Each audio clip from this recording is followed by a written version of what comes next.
de faire partie du réseau, de nous présenter tes travaux et je te laisse la parole.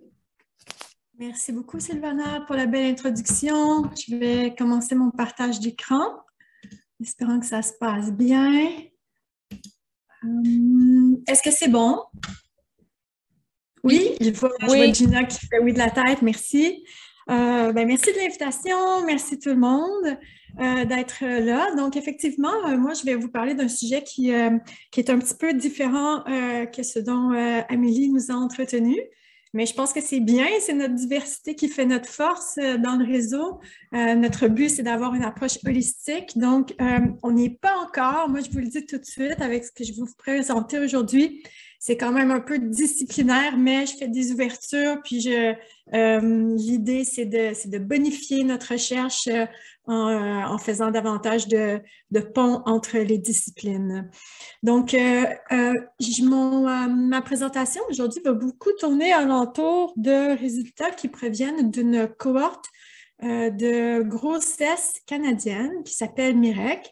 Cohorte dont je fais partie depuis plusieurs années. C'est une plateforme de recherche en réalité. Et tout de suite vous dire dès le départ qu'il y a des mécanismes pour que tout un chacun, chercheur, puisse demander des données de MIREC pour les utiliser pour explorer vos questions de recherche. Donc, si vous voyez des choses qui vous intéressent, là, sachez que c'est évidemment un des buts de la plateforme que les données soient largement utilisées.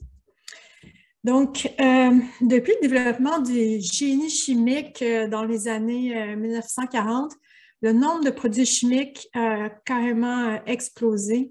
Ils font partie de toutes les sphères de notre vie. On a notamment les pesticides qui ont été utilisés, commencé d'être utilisés peu de temps après la Deuxième Guerre mondiale, dans le cadre de la Révolution verte, où les rendements ont été grandement augmenté, mais avec le corollaire aussi de ces produits chimiques designés pour être toxiques et qu'on épand dans l'environnement et qui diffusent hors des milieux agricoles.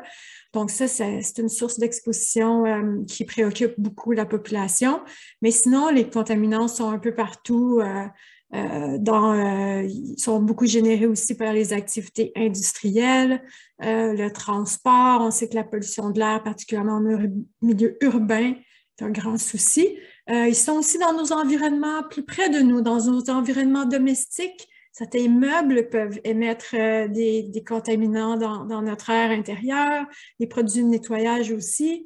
Même les produits de soins personnels, on s'inquiète de plus en plus de certaines substances qui sont présentes dans les crèmes, dans le maquillage. Voilà, les sources d'exposition sont multiples. Les contaminants peuvent être présents dans l'air, l'eau, le sol, les aliments, les produits qu'on utilise. Et au total, on pense que c'est plus de 100 000 molécules différentes qui sont en usage actuellement. Alors, si c'était que ça, ça va, mais on sait que l'être humain est exposé. Alors, on a des données qu'on appelle de biosurveillance, où il y a des grandes enquêtes qui sont faites où on va aller chercher des échantillons biologiques, souvent de sang ou d'urine, c'est les matrices qu'on utilise le plus, et qui vont nous servir à aller mesurer quelle est l'exposition des personnes comme telles à ces différentes substances chimiques. Donc, les données que je vous présente sur ce tableau, c'est le pourcentage de la population qui avait des niveaux détectables pour différents produits chimiques. Là, je vous dis tout de suite, c'est parfois un peu rébarbatif, beaucoup d'acronymes dans ces produits chimiques. Le BPA, on va commencer avec un facile, puisque tout le monde en a déjà entendu parler. C'est une molécule plastifiante. Alors, 95% de la population a des niveaux détectables de BPA dans leur urine. Le triclosan, c'est un fongicide. On le retrouve même dans la pâte à dents. Les PFOA, c'est des produits anti-taches. Si quand vous achetez un meuble et on vous demande « Voulez-vous le traitement anti-taches? » C'est probablement du PFOA ou une des molécules cousines qui est utilisée. Sinon, on a des vieilles molécules aussi, comme les BPC, qui sont plus du tout, qui sont bannies maintenant depuis de nombreuses années de toute utilisation, mais ils perdurent dans l'environnement parce qu'on les a utilisés. Alors, et ils perdurent parce qu'ils ne sont pas facilement dégradés. Donc, malgré qu'il n'y en a plus des nouveaux qui sont générés, tout un chacun, regardez, 99% des gens avaient des niveaux détectables de BPC. Donc, comme vous voyez, il y a une grande diversité de contaminants et nous sommes tous exposés sans nécessairement être au courant comme de raison. Donc, là, on parle de toxicologie un peu. Donc, généralement, le concept de base en toxicologie, c'est que la dose fait le poison. Hein, les courbes dose-réponse, plus on est exposé, plus on a de chances de souffrir d'effets toxiques. C'est donc la dose en toxicologie qui est habituellement très, très, très importante et la réglementation des produits chimiques est vraiment basée là-dessus, sur la dose, contrôler la dose et que si on s'en tient à une exposition sous la dose, il ne devrait pas avoir d'effet de santé. Or, ce qu'on voit, c'est que malgré que les substances, beaucoup de produits chimiques, soient effectivement réglementés, quand on fait des études épidémiologiques, et je vais vous en présenter dans les prochaines minutes, on est capable de détecter quand même des effets, des associations en tout cas, entre l'exposition à ces produits-là et la santé. Et un des éléments importants probablement qui fait qu'il y a des risques résiduels, c'est l'effet de l'exposition pendant la phase périnatale. D'où l'intérêt pour le réseau ici, c'est qu'on sait que l'être en développement est beaucoup plus susceptible aux effets toxiques de différents contaminants environnementaux à cause de ce qu'on appelle les fenêtres développementales de vulnérabilité. Ensuite, ce qui peut se passer aussi à très faible dose d'exposition, c'est tous les effets de perturbation endocrinienne. Les hormones agissent à des niveaux très, très faibles. C'est des picogrammes dans le corps qui sont suffisants pour induire des perturbations des activités des hormones stéroïdiennes, par exemple, l'estradiol ou la testostérone. Donc, même au très faible niveau d'exposition résiduelle, malgré le contrôle réglementaire, il peut y avoir des effets quand le mécanisme passe par une perturbation des activités hormonales.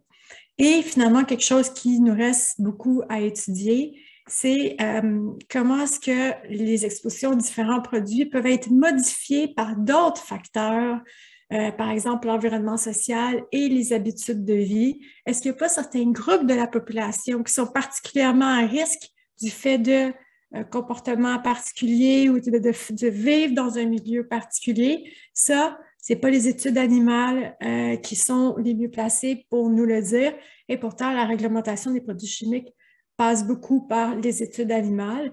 Et je pense donc que c'est avec des études humaines et des études complexes où on intègre tous ces facteurs-là pour venir même chercher les groupes plus vulnérables de la société, baser nos mesures de protection sur les plus vulnérables. Je pense que c'est ça la démarche qu'on doit intensifier parce que je ne suis pas la première à avoir ce discours-là. Beaucoup de gens savent qu'il faudrait aller là, mais ça serait le temps d'accélérer ce mouvement-là. Donc, pourquoi les enfants sont plus vulnérables aux produits chimiques que les adultes? Mais premièrement, ils sont souvent plus exposés. Ils interagissent différemment avec leur environnement. Ils jouent près du sol, mettent tout dans leur bouche. Aussi, ils vont manger plus, boire plus, respirer davantage même de volume d'air par unité de poids corporel. Ils sont en croissance, alors pour leur poids, ils mangent beaucoup, ils boivent beaucoup d'eau. Donc, s'il y a des contaminants dans ces matrices-là, ils vont être davantage exposés. Ensuite, les enfants aussi absorbent davantage les contaminants une fois, par exemple, qu'ils sont ingérés parce que leur système digestif est fait de façon à avoir une absorption accrue des nutriments et c'est une adaptation évolutive du fait qu'ils ont besoin justement de plus de ces nutriments, le calcium par exemple, mais ça fait que les enfants aussi absorbent plus, par exemple, le plomb, 45% plus d'absorption de plomb dans le tractus gastro-intestinal que les adultes. Donc, plus exposés. Ensuite de ça, même pour une dose égale d'exposition, les enfants seraient aussi subiraient plus d'effets toxiques. sont moins à même de détoxifier les contaminants parce que leurs mécanismes de détoxification ne sont pas complètement développés. Et il y a aussi des structures qui protègent, par exemple, le cerveau, qu'on appelle la barrière hémato-encéphalique, qui sépare la circulation sanguine générale de la circulation au cerveau. Mais cette barrière-là n'est pas complètement formée chez le jeune enfant. Mais je pense que l'élément le plus important, surtout quand on parle d'effets sur le système nerveux central, c'est le fait que le cerveau est en développement jusqu'à environ 25 ans, on dit maintenant, et cet organe-là est évidemment le plus complexe du corps humain. Et c'est des processus incroyablement complexes, rapides. C'est une chorégraphie vraiment la mise en place du système nerveux et ça le rend très fragile à des perturbations par des produits chimiques. On a par exemple certains produits chimiques qui vont mimer, qui vont être très, très similaires chimiquement à certains neurotransmetteurs qui vont guider aussi l'établissement des connexions neuronales. Donc, tout ça fait que l'enfant, donc, est fragile. Et pourquoi j'ai mis cette illustration de la Vierge à l'enfant de Giotto? C'était pour illustrer, à cette époque-là, voyez-vous, on représentait un enfant exactement comme un adulte, mais en plus petit. Or, un enfant n'est pas simplement un petit adulte. Un enfant est qualitativement différent d'un adulte et on a compris ça maintenant. Donc, c'est important d'en tenir compte aussi dans nos recherches. Donc, quand je parlais tantôt, je suis allée vite avec le terme de fenêtre développementale de vulnérabilité. Ça fait référence au fait que, dépendamment du moment où a lieu l'exposition, soit un contaminant chimique, mais ça peut être aussi à d'autres facteurs qui peuvent perturber le développement. On sait que le stress, par exemple, peut aussi venir perturber le développement physique, mais le moment où va avoir lieu ce stress va avoir un effet différent. Donc, ce que cette figure représente, c'est surtout pendant la période prénatale, quelles sont les semaines où les différents systèmes physiologiques se développent. Donc, la première ligne, je m'excuse si ma diapositive est en anglais, le système nerveux central, la fenêtre de développement est très, très large. On dit que c'est que dès 3 semaines après la conception jusqu'à 20 ans, on dit maintenant 25 ans, le système est en train de se développer. Donc, peut être sensible à des perturbations. Pour le système auditif, c'est 4 à 12 semaines, à 20 semaines, pardon. Donc, si on a une exposition à un produit chimique qui affecterait spécifiquement le développement ou la formation du système auditif, ce serait donc une exposition avant le milieu de la mi-grossesse qui serait susceptible d'avoir un effet plus grand sur le système auditif, etc. pour les différents systèmes. Donc, ce concept-là est très, très important aussi à connaître.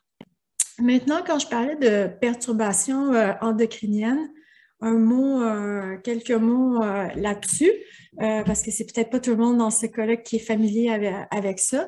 Donc, un perturbateur endocrinien, c'est toute substance naturelle ou synthétique qui peut modifier les équilibres hormonaux.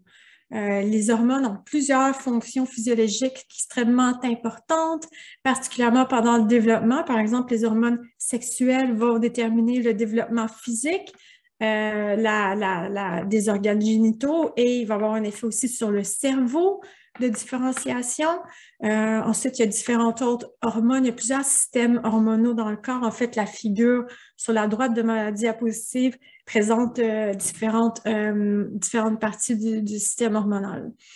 Un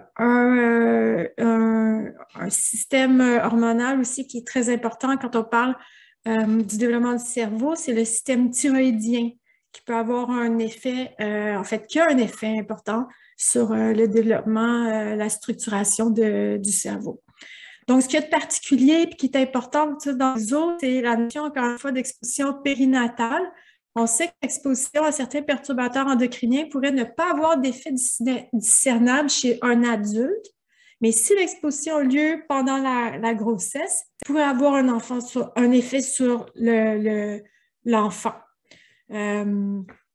C'est ça, ajouter qu'on sait maintenant que le stress peut même agir comme un perturbateur endocrinien, soit via des effets sur le cortisol, soit sur d'autres effets également.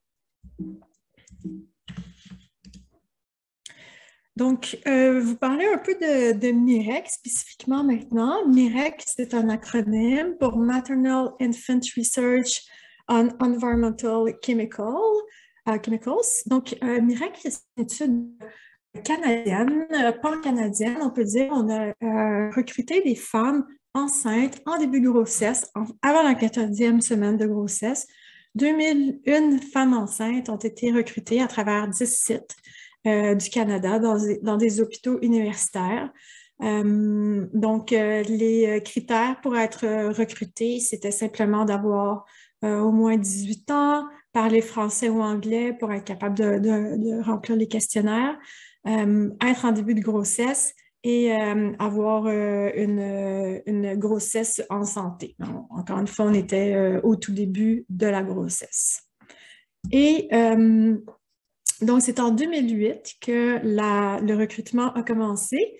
Donc, on est déjà maintenant, on continue le suivi des enfants. Il y a eu différentes phases de suivi qui ont été faites. Vers 6 mois, on a mesuré certains marqueurs du développement.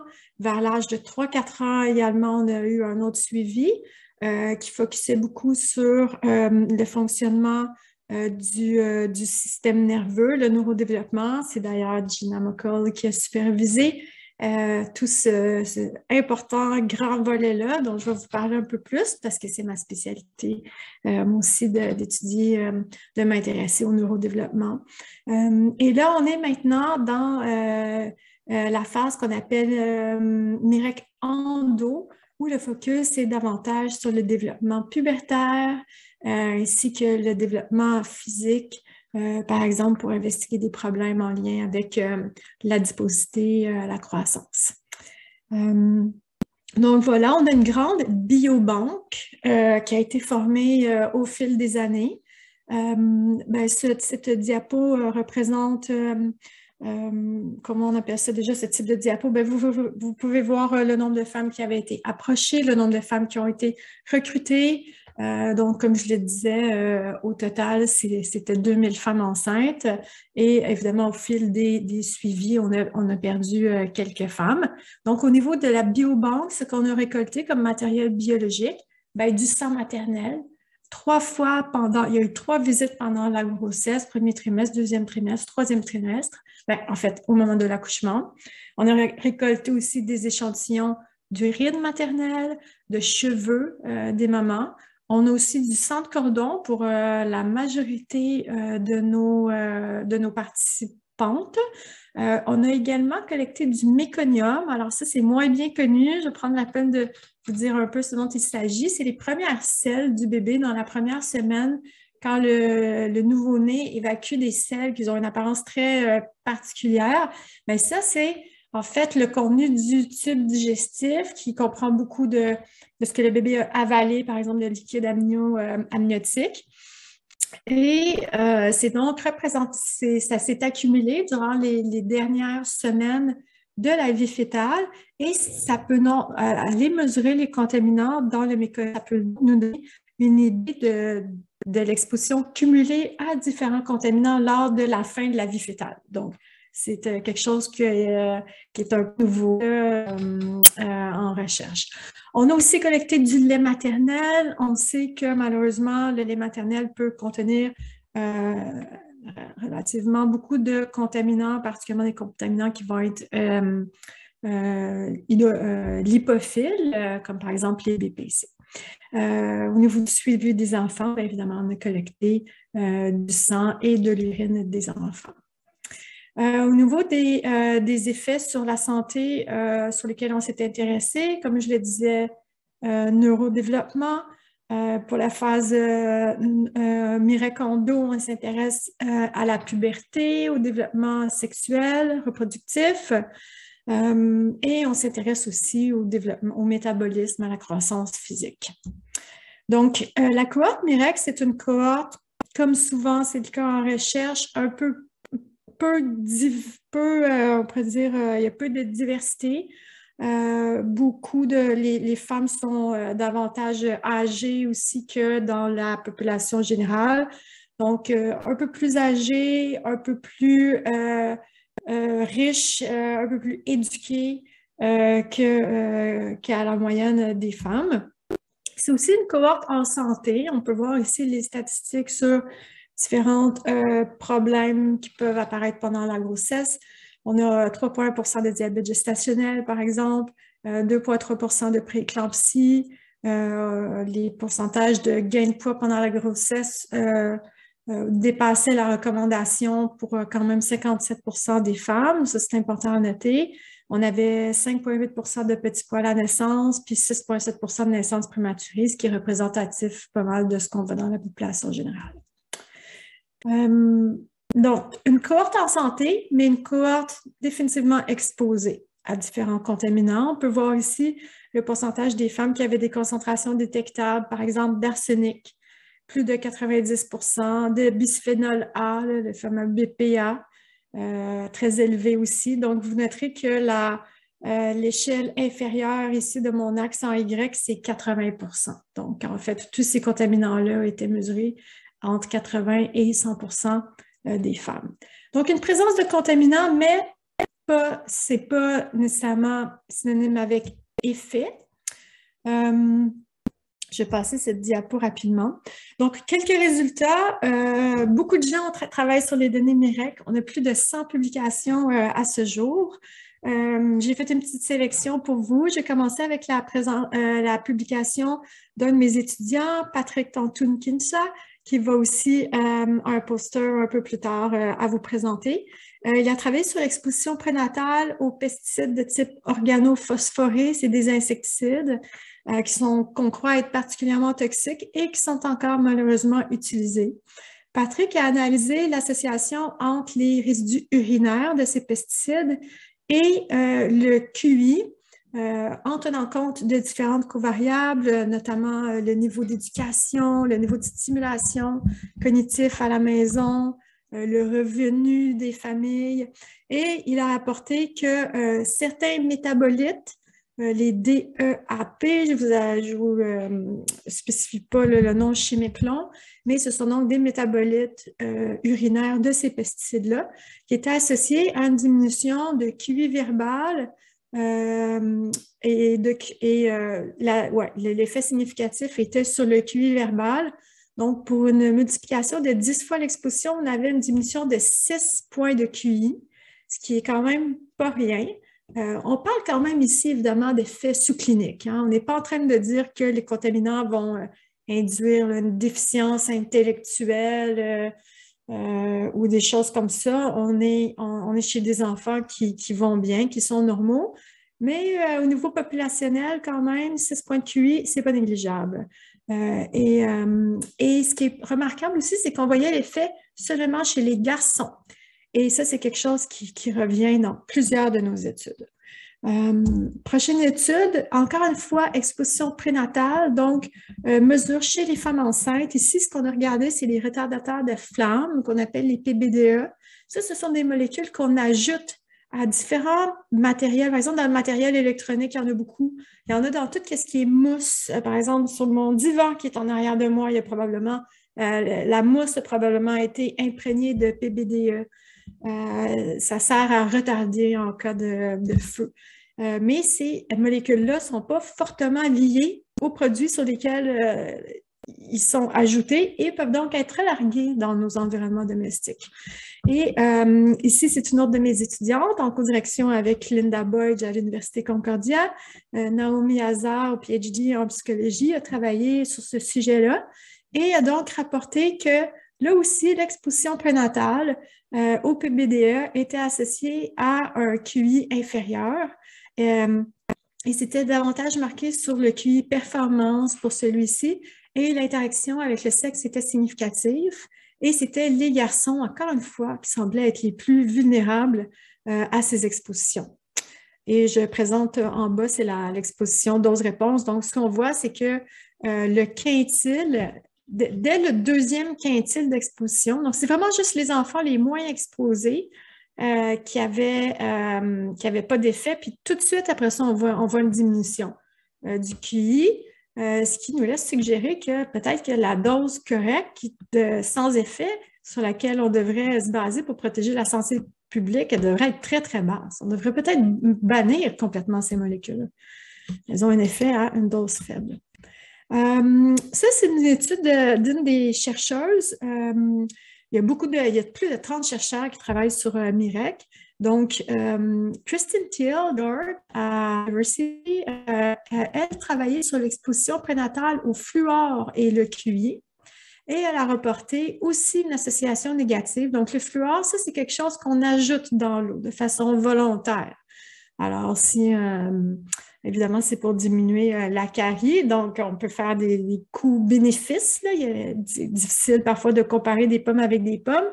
En tout cas, ce qu'on voit, c'est qu'au niveau d'exposition, il y avait là aussi une diminution du QI qui était associée avec l'exposition. Encore une fois, un effet uniquement perceptible chez les garçons.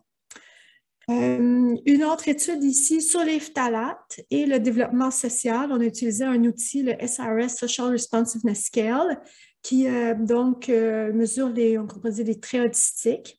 On sait que l'autisme augmente, on cherche les causes, il y a des causes connues, on sait que l'âge maternel plus élevé, différentes raisons peuvent expliquer un meilleur diagnostic aussi, mais ce n'est pas suffisant à expliquer la prévalence de l'autisme actuellement. On pense que les contaminants pourraient jouer un rôle. Et Youssef Foulotte a montré que plus il y avait de phtalates dans les urines des femmes pendant la grossesse, plus il y avait de traits autistiques. Encore une fois, un effet plus marqué chez les garçons et un effet qui était plus marqué aussi chez les garçons dont la mère avait un apport en acide folique plus bas. Donc, on commence ici à regarder différents facteurs ensemble, de la diète avec des contaminants. Là, je vous parle de différents contaminants. Vous devez vous dire, oui, mais on est exposé à plein de choses en même temps. Donc, ça, c'est la prochaine frontière, de venir étudier tous ces contaminants ensemble, l'effet cocktail. Cette étude-là a tenté de le faire. Je ne vais pas vous donner c'est assez complexe à expliquer. Simplement vous dire qu'ici, on a tenu compte, on a fait des régressions quantiles pour tenir compte en plus de l'effet des contaminants à différents niveaux de traits autistiques. Et ce que les résultats montraient ici, c'était qu'on voyait chez les enfants qui avaient des niveaux relativement élevés de traits autistiques où on voyait l'effet les plus marqués des contaminants. Ce qui vient nous dire qu'il pourrait y avoir une interaction entre déjà peut-être l'effet que certains enfants soit déjà, excusez-moi, je cherche mes mots, une vulnérabilité à ces traits autistiques qui puissent ce serait une interaction probablement gène-environnement dans ce cas-ci, donc certains enfants pourraient être plus affectés que d'autres. Dernière étude dont je veux vous parler, et ça, c'est un bel exemple de ce qu'on devrait faire. C'est une de nos chercheuses principales de Mirec, je ne l'ai pas mentionné, Ty Arbuckle de Santé Canada, chercheuse principale. Notre chercheur principal, Bill Fraser, qui va parler, je crois, après moi. C'est les deux personnes qui ont mis en place toute la plateforme. Et sur cette étude-là, ce que Ty a regardé, c'est comment est-ce que la distance anogénitale, qui est un marqueur de l'activité androgénique in utero, comment est-ce que cette distance-là peut être affectée par l'exposition aux phtalates, c'est encore ces molécules de plastique, mais comment est-ce que le stress périnatal de la mère peut venir interagir avec ces contaminants-là. Et on a trouvé effectivement que les filles qui avaient été de mères qui avaient subi plus d'événements stressants pendant la grossesse et qui étaient plus exposées à ces phtalates, c'était elles qui avaient un effet sur ce caractère anatomique qui était le plus marqué. Ça, c'est en image, mais les barres rouges, c'est le groupe là, qui avait et stress et exposition aux produits chimiques plus marqués. Donc voilà, on est en train de faire le suivi pour Mirec Endo. La prochaine étape, voir comment est-ce que les contaminants peuvent affecter la puberté. Pour terminer, parce que je pense que j'ai à peu près utilisé tout mon temps. Nos prochaines étapes, c'est ça, c'est d'essayer de voir comment est-ce que l'environnement social peut venir modifier tout ça. Par exemple, la fréquentation des services de garde, Sylvana qui travaille là-dessus, le stress, encore une fois, les problèmes de santé mentaux chez la mère, les habitudes de vie, la diète, les polymorphismes génétiques. Donc, il reste beaucoup à faire. Merci. Merci beaucoup, Maryse. Merci pour cette présentation qui nous introduit, là, ceux qui ne l'ont pas déjà été, à cette importante problématique. Puis on voit comment c'est important pour nous tous là, d'avoir cet angle que chacun a son angle, puis de partager nos angles d'approche des problèmes. Ça illustre bien comment c'est important de trianguler nos informations pour pouvoir bien comprendre ce qui se passe. Alors là, on a le temps pour une question, mais je vous dirais, on est supposé finir à 11h30. Donc, ça nous donne une demi-heure de flottement avant midi où on pourrait avoir une discussion générale sur l'ensemble des présentations. Donc, pour l'instant, je prendrai une question et puis on va revenir en discussion plus large. Marc-André. Est-ce que mon micro fonctionne? Oui. Alors, merci Marie, c'est très intéressant. Juste rajouter à tes fenêtres le périconceptuel. Avec un groupe ensuite, on a mesuré les PFOS et le PFHX dans la liqueur folliculaire des femmes. C'est présent, concentré plus que dans le sang, un petit peu. Puis on a utilisé les mêmes concentrations pour exposer des embryons animaux et on a des effets immédiatement dans la première semaine sur le transcriptome, etc. Donc, ça commence encore plus tôt que vous le dites. Merci, super intéressant. Je note bien, je vais garder ça en tête. Merci. J'ai envoyé les références.